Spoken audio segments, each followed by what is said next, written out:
plusieurs personnes bakokangama na ndenge moko ya kosakana te mpona kimuyibi et puis mpona détournement. Nali sous ya carte ya rencontre ya chef de l'État na fiche ya cour constitutionnelle.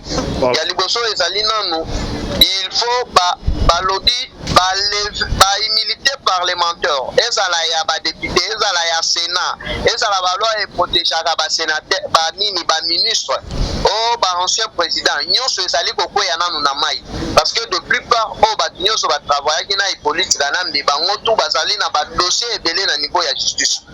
Deuxièmement, ezali déjà pour préparer référendum parce que par mandat il y a 5 ans ezali vraiment mouké surtout pour na biso awa en Afrique. Babiloko wana ezali plus na ba pays oyo démocratie déjà efanda vraiment. Donc ndenge ezali wana mandat ya liboso ekobanda kosala nanu 8 ans renouvelable. Bonjour, bonsoir la bande sur la voix céleste. Mbote na bino mbote bozali ebele partout dans le monde. Bozali on a biso par la internet ou en États-Unis la moni pasteur César Mwanga. En Europe c'est que tout comme maman compte de chute à la mer premier maman Kabasi Charlotte bozana Asie Océanie en Afrique précisément en Angola na moni docteur Emery na pesi bino mbote bozana niveau ya République démocratique du Congo. Ezaline de Konabino, Moïse, Mao, Kanchiba, Nimiso Bolingaka. Tolobate, oyo tosalaka décryptage ya actualité politique. Kalev Mutombe ateki ba immeuble nyonso. Azan Kaval, n'est-ce pas surtout ateki ba immeuble, ateki ba banane. Rencontre secrète. Les dessous des 4 entre Tshisekedi na ba membre cour constitutionnel. Nani ya okoma président à cour nani est-ce que zali mama wana Tshisekedi na ba membre ya cour basole pendant plus de 2 heures de temps basolo li nini sorti à gouvernement les comptes à rebours donc tout tient là quelques heures toye ba guerrier est-ce que baza ba guerrier de baza ba fainéant.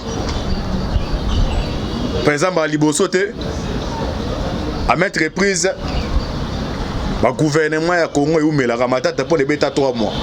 Il y a Lukamba 3 mois. Il y a ça 2 mois. Le gouvernement ya Kobima, est-ce qu'il faut répondre à l'attente de la population? Dessous des cartes d'une église catholique à planifier contre le régime en place.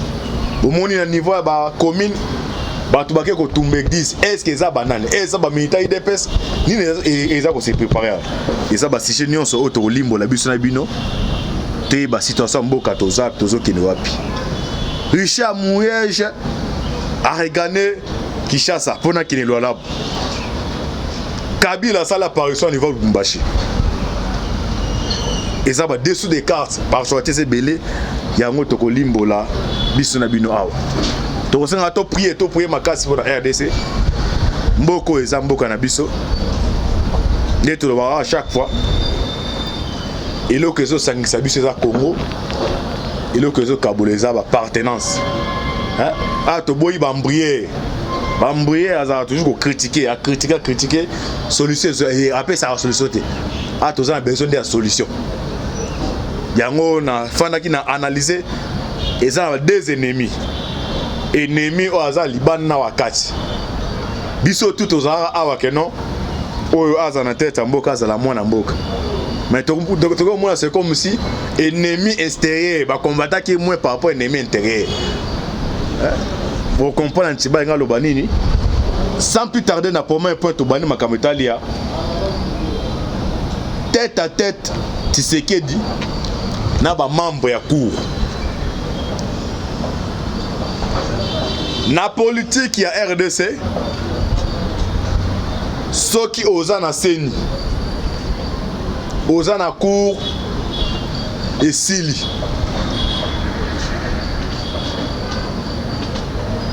parce que la population a ça la formalité les derniers mots et où tu as na membre ya cour yango Kabila a ça qui na façon nion soit contrôler cour c'est autant même coalition au FC Cash escale division ko kabone outé na cour Kabila attaque non to tika fanda azo ane nyonso mais biso do compter le cours et quand Tshisekedi da coach la carte à cours c'est fini bitume bandi wana alors boyeba awa nani azo comme président ya cours nani a remplacé Beno Luamba na ba membre wana 3 membres bazaba membre PPRD tisiko Tshisekedi a nommé 3 bazaba ta société civile.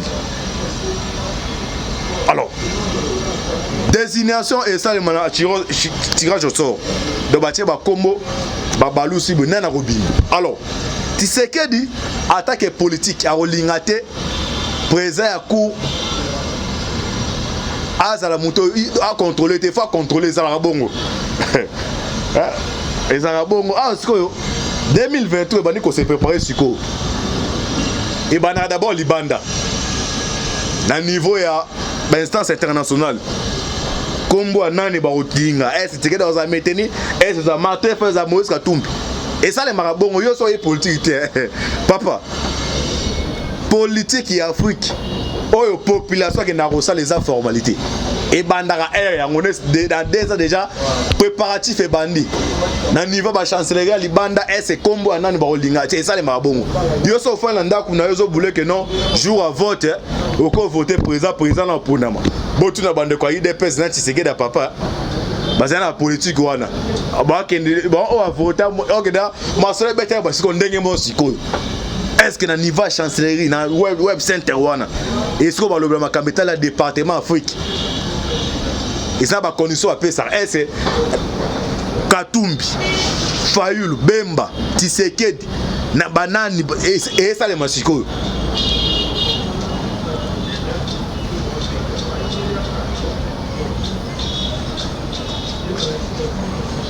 na sena on kuna pe candidature ya église ezali mosengo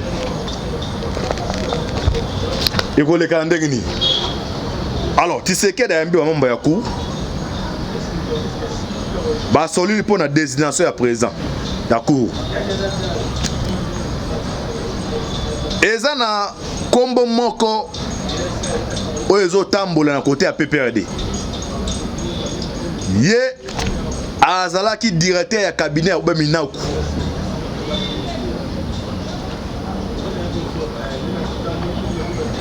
eza Jonker oyo Kabila tamito bo atala do sadi esika ba compter nani asinaye Tshisekedi ezali professeur Kabuka comment nani oza na procès ya Camere nani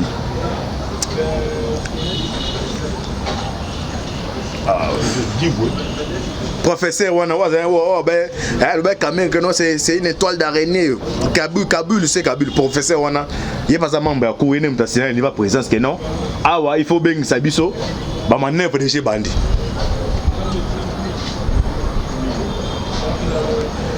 bakutana présent avant to comme le 15 avril bozo ka déjà président ya cour azobima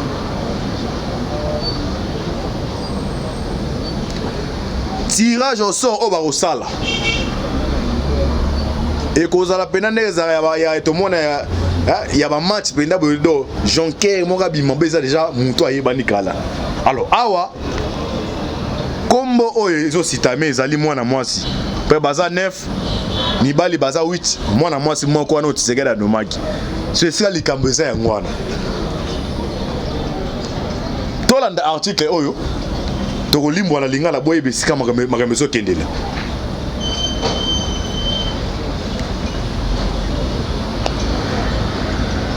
cour constitutionnelle. Le président intérimaire de la Cour constitutionnelle, Prince Évariste Funga Molima, même temps joué intérim, a conduit ses collègues juges auprès du chef de l'État, Félix Antoine Tshisekedi Tshilombo, le mardi le 6 avril 2021. Si rien n'a filtré de cette importante rencontre, l'on sait tout de même que les 9 juges devront au cours de ces mois d'avril désigner leur président définitif par tirage au sort. Awa Baponi bata PPRD ba tomber pa Joana kombo neza mwa pasi azaki directeur ya cabinet ya Minaku aza membre ya cour azaki na Beno Lwamba. Une étape très capitale pour cette chambre. Le successeur de Beno Lwamba sera donc connu dans quelques heures. En tant que juge de la Cour constitutionnelle des lois des arts ayant force des lois, après son passage à Kamba, au Congo central, où il a participé au centenaire de l'église Kimbangis, les chefs d'État Félix Tshisekedi a reçu mardi le 6 avril 2021 dans la soirée les 9 juges qui composent la Cour constitutionnelle. L'événement est loin d'être un fait divers. En effet, depuis leur nomination en juillet 2020, c'est pour la toute première fois que ces nouveaux juges rencontrent formellement le président de la République. Bakutani pour la désignation des membres de la Cour pour conduire la Cour constitutionnelle. Bakei vote au Salema le 15. Le 15 est aux Oeba. Nani Oazo remplacé Benoît Lwamba définitivement. Alors, R Yangoyo, Nazo Senga na ba conseiller ya Mukonza Mboka.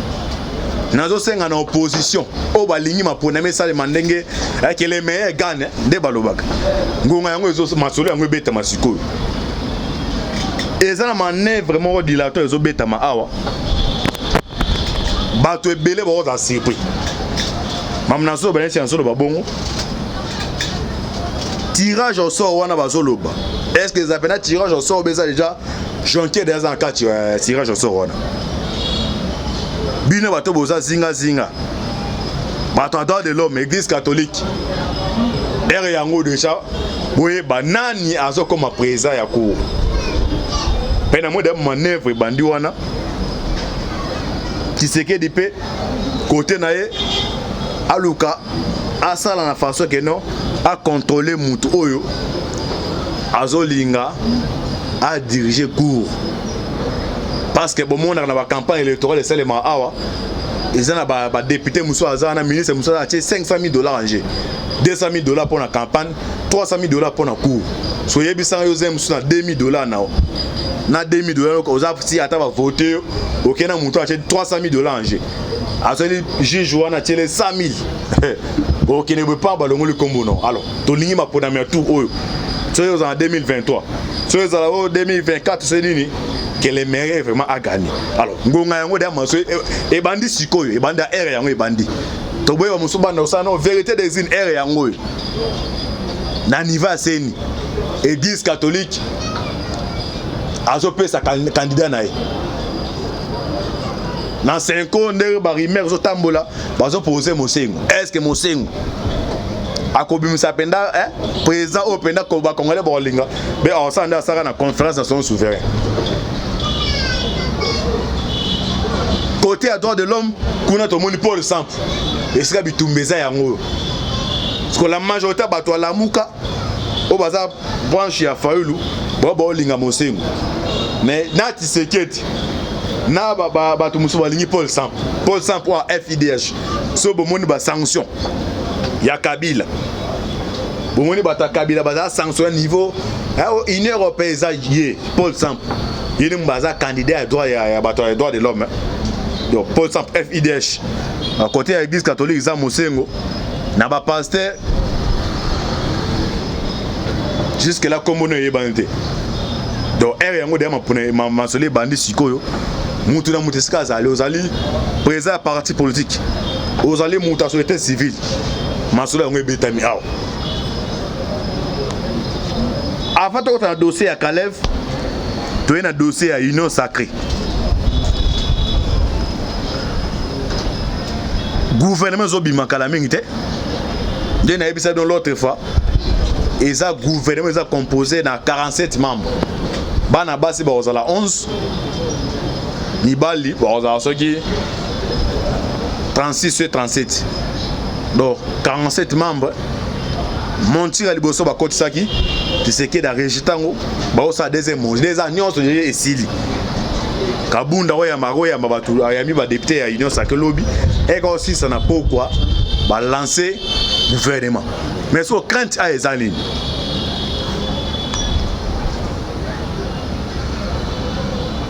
bato baza mécontent ou baza gouvernement te basa déjà force na bango bloc basa da bloc bon mon na gouvernement zobima comment yo bato ba le kan TV na gouvernement zo umela que bimika yemo mutaliboso banda nous donc moni politique ya Congo yo bando ki basé belé bando ki osati benda après na presse baboye la mututa lekana il y a des gens peut-être que non bato oti bon peut-être muto yo bolekisa ke soute bano se balisanga bonganga donc yenenga zabwe parti ezaka na batute ye amoga papa pene na ba déclaration nous yango ne comme ça ministre ka bangana baba que non gouvernement umela yo zaka ibimara ba o ga lekana ete na top Congo ka pèse $300 ne mo obo elezate nous dit nous ne yango do ye vine na nous wana alors ba genre bata bongo tant que ba ozalaka awa pona Congo penda dane ils a problème alors ba me content na bazam ebele musu baza ba député musu ba ça on ça même ba so pona ko empêcher démarche ya gouvernement union sacré na ko senga na bino ba député awa to comme na dernier round ba tie mbongo bazu ba pesi ba joindre ba mbongo to bitumbe comme na degré moko ya makasi et wa zala za congolais ayebi esika oto okende na esika to osukira to na dossier ya Caleb Mutombo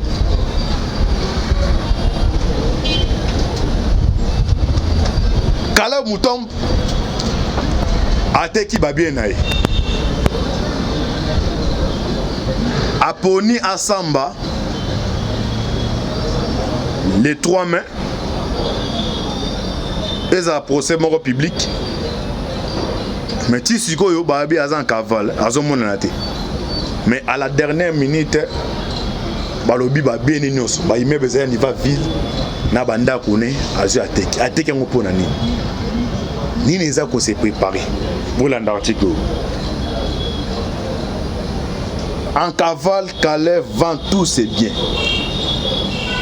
L'organisation appelle l'opinion publique à faire très attention pour ne pas acheter les biens immobiliers. Ezali Fondation Bill Clinton. Fondation Bill Clinton a lobby Caleb a tiré en vente ba bien naé ba immeuble. Ce qui na vu quoi ça ba immeuble. D'habitude déjà oya ko so mon yango tozolo. Ba ta bende ba so pera qui accompagne kendenge zabwe. Awa d'abord bazo viser d'abord Caleb te. Bazo viser d'abord Makambo Asali.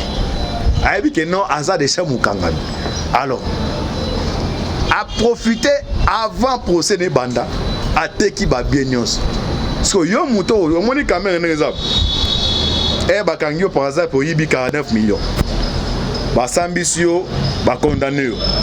Mais il faut que ça va bien wana. Vous voyez que ça va identifier bien. Par exemple, combien de parcelles? On dit parcelles, va identifier ba teki pour l'État congolais récupérer bon. So Caleb les malins d'Engazali avant procéder bandazo teki ba azan ba immeuble à niveau ya ville, il Caleb va précipiter à teki.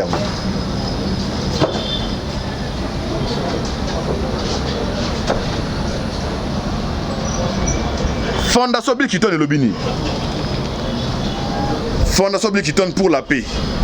Puis le 7 avril 2021, l'ancien administrateur général de l'Agence nationale des renseignements ANR, Caleb Mutombo, par le biais de ses avocats, vend ses biens composés des immeubles et véhicules à Kinshasa et à Lubumbashi. L'organisation appelle l'opinion publique à faire très attention pour ne pas acheter les biens immobiliers, parcelles et maisons de ces dignitaires du régime Kabila, recherchés par la justice congolaise pour les crimes commis pendant son mandat. L'ancien administrateur général de l'ANR, Caleb Mutombo, recherché par la justice, est en train de vendre des biens immeubles immobiliers et charrois automobiles à vie prix à Kinshasa, Lubumbashi, Kolwezi, Congo central et en Afrique du Sud. Pour Emmanuel Kohl, président de cette structure, il serait souhaitable que tout citoyen respectable ne puisse pas s'aventurer à acheter les biens mal acquis par Caleb Mutombo. Hasard recherché.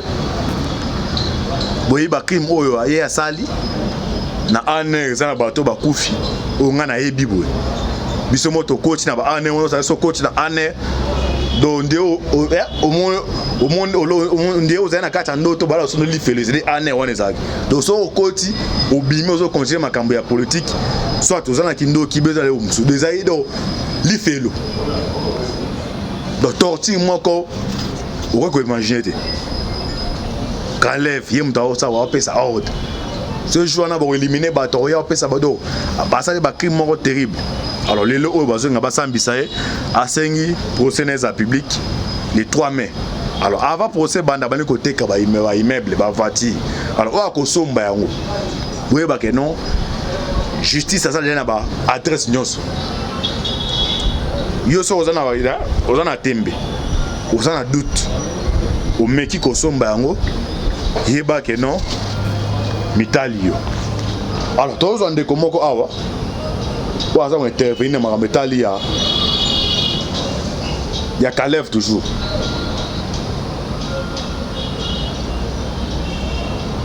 Azana ba révélation mususu. Tous après to continuer awa.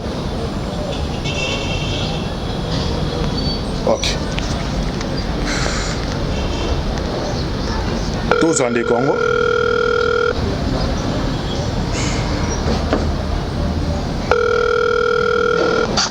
Oui, allô? Oui, allô?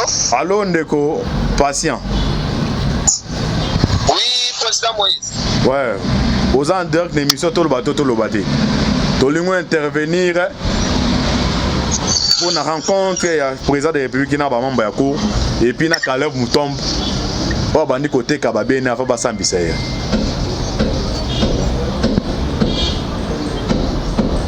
Allô? Allô, aujourd'hui, un peu intercoupé, président. Et yo tozo ka bien, aux en direct, toyo ka bien. Tolobi boy. Aux Hollanda. Intervention na yo na rencontre ya ba membre ya juge ya cour na chef de l'état et puis na Calef Moutombe. Calef Moutombe wa ane wa bandi côté ka ba be na e fondation bi kitone ba sengi na batu nyonso ba somba biloko na te commentaire na wolobi. Bon, ya liboso nanu Hollanda ngalo. Ouais, to Hollanda. Nous rencontre un chef de l'État dans le juge. Bon, Killer Babimi. Basalaki déclaration officielle dans les médias. Mais Balobaki Karakeno, Tozali ko accompagner chef de l'État dans vision naie ya ko instaurer véritable état de droit. Mais biso en tant que communicateur en investigation, tokotaki na musindo pona koyeba nanu ya liboso nini yango basololaki au juste. Ndeko nali koyebisa yo ke non sorti ya gouvernement plusieurs personnes bakokangama na ndenge moko ya kosakana te pona kimuyibi et puis pona détournement. Nali kokende nanu tout droit obi parce que réponse na kopesa ekozala na deux volets concernant nanu dessous ya carte ya rencontre ya chef de l'État na 9 juges ya cour constitutionnelle. Ya liboso ezali nanu il faut balobi ba immunité parlementaire ezala ya ba député ezala ya sénat ezala ba loi et protégeaka ba sénateur ba nini ba ministre o ba ancien président nyonso ezali kokwea nanu na mai parce que de plupart o ba nyonso ba travailler na politique na mbi bango tout bazali na ba dossier ebele na niveau ya justice. Deuxièmement, ils allaient déjà pour préparer référendum parce que par mandat il y a 5 ans ils allaient vraiment mouquer surtout pour la biso en Afrique. Babiloko wana ils allaient plus dans ba pays où la démocratie déjà est fanda vraiment. Donc ndenge sali wana mandat ya liboso ekobanda kosala nanu 8 ans renouvelable. Deuxièmement, est-ce que proposition wana est Rosimba bandeko ya lamuka ba lingango. Est-ce que matendeni ni fati peuple azali simanaye to kende na référendum leo to kende na référendum donc peuple a voté oui ou non soki majorité est emportée mbala moko ekozala opté ezali likambo ya kondima ou pas ezatwali na démocratie donc pati ali démocrate donc to kende na to ekozala lolenge wana parce que vu vision ya fati na ba partenaire ebele o ba signer partenariat. Donc 5 ans vraiment na deuxième mandat et kozala muke wana ya liboso et puis ezali na plusieurs bato bazali basepeli déjà na idée wana makasi po nayebi ke non to ndenge naloba boye Eliezer Place azali na Moïse Katumbi bakomiboma na deuxième volet ezali ke non ezali na plusieurs ministres sortants bazali cité na badossier ya détournement. Alors na minute oyo nakopesa nano exemple moko neti na ministère ya enseignement bakonga akendaki nano na badémarche moko ya bayokana na TGI Gombe bakpase dossier na ye sans suite ezalaki sans succès to dénoncer yango mokolo ya lobi bakendaki kokutana na ya laguli asengi ya laguli ya keno ba école wana fictive na ba enseignant fictif basipume yango na liste ya paye ya laguli ayebisi à bientôt la gouvernement ezali koki donc kende na remise et reprise sikoyo lero olobi ote noto supprimer bakombo na ba école ngai na ko se justifier ndenge nini alors que bambongo ebele déjà tobimisaki tofuti bato wana et puis to prendre en charge ba école oyo ezalaki fictive donc aboyi na ye kondima donc ndenge ezali wana mutu na mutu amema mukumba na ye ozomona déjà que non ezali ya koyinda na ndenge moko ya kosakana te alors na suka ezali que non structure ya magistrat congolais a démantelé plus de 120 magistrats fictifs na RDC donc na ba province nyonso donc Hippolyte Kanamba alaki akozwa mutu azalaki ajusteur mécanicien a prêté serment mais yo mutu prêté serment neti magistrat boni ozali na GD wali kosala 3 omona keno mutu wana ayaki na mission ya koboma vraiment mboka na biso na ndenge moko ya mabete. Ok, merci mon akolne tozi makanisi na merci. Ouais, merci Ndeko Moïse. Ok, ça va. Botu Rolanda Awa, premier intervenant, dernier interview pour la rencontre entre Fatina, ba membre ya juge, la cour. Et ça reste encore vérifié. D'ailleurs, qu'il y a un référendum 5,8 ans. Est-ce que on dit maman? Tout retard là, toi, merci à Bino tout bozaki branché. Merci à Ndeko John Maboke Beno est ma caméra. Merci à l'équipe Mobimba. Vous priez mon casse pour la RDC. Pour tous avoir courage, je repère Bino par actualité en temps réel. On sait que les Congolais nous sommes basés dans Mboka. Au bazar Mboka, ce qui nous unit est plus fort que ce qui nous divise. Ce qui nous unit, c'est la République démocratique du Congo. Et ce qui nous divise, c'est l'appartenance. C'est pour comprendre que où est Sani Sibiso et les queues au Kabola. J'espère que tu vas aussi monter la difficulté dans ces heures. Pour le Congo, il y a le Mumba, il y a Kizenga, il y a Kipavita, il y a Tshisekedi, il y a tous les Congolais basala ba kombo pona mboka oriza liboso. Ok, liboso nzapa mbola bino. C'était votre humble serviteur Moïse Mokanchibane. Tout prier. Ma casse pour la RDC. Affaire à suivre. Ciao.